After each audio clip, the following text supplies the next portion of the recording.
Empecé a conocer la manga en los años 60.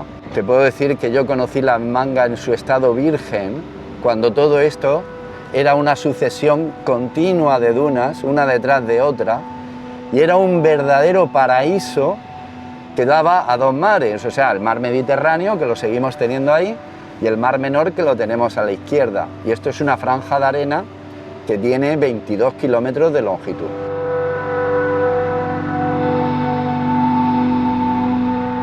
La manga se empezó a urbanizar en los años 60.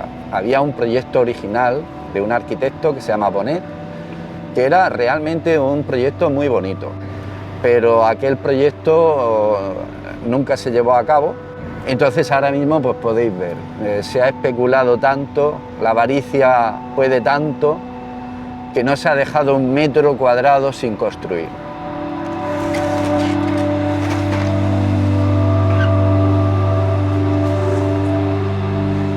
Debido a esas cantidad de urbanizaciones que hacen de efecto muro a los vientos dominantes de levante, hace que cada vez haya menos playa, han desaparecido las dunas, no hay reposición de arena y la erosión en toda esta franja está siendo realmente muy fuerte y muy preocupante.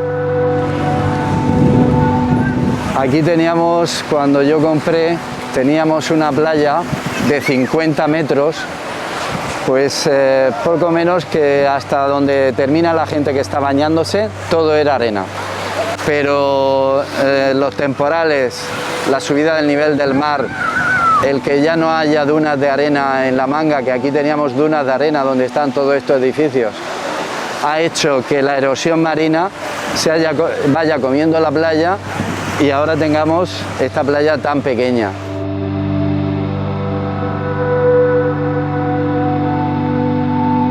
Esto es una zona comercial que ya ha caído en desgracia y a consecuencia de los últimos temporales y demás, y la parte ya más cercana al mar, podréis ver que los techos se han derribado. Aquí se puede ver una de las formas de actuación que han estado haciendo unos compañeros de ANSE, Asociación de Naturalistas del Sureste, que han hecho unas barreras a base de encañizadas para retener la duna y proteger la duna. La importancia de mantener las dunas no es solamente por motivo ecológico, proteger la flora y la fauna propia de la duna, es también por motivo de la propia conservación de las playas.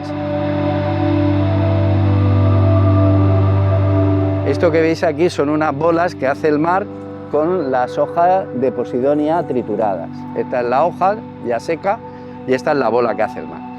Esto, cuando está en la orilla del mar, junto con la arena, forma una especie de estructura fibrosa, cementada con la sal y con la cal del agua, que hace que la arena se haga mucho más dura. Entonces, cuando hay temporales, no hay la erosión tan grande que ocurre cuando todo esto lo retiramos de la orilla del mar. Yo me metí en Pacto por el Mar Menor, una asociación de tipo ciudadana que se montó en el año 2015 cuando ya estábamos viendo que la situación del Mar Menor era crítica.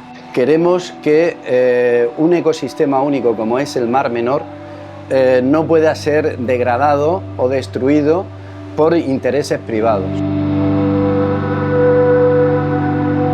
El daño que se ha hecho en gran parte no es resoluble. Hay un proyecto que es de recuperación, conservación del borde litoral, que lo está desarrollando el MITECO, el Ministerio de Transición Ecológica español, y también se contempla la posible reubicación de aquellos inmuebles que estén tan cerca de la costa, porque habrá sitios donde ponerle puertas al mar es imposible.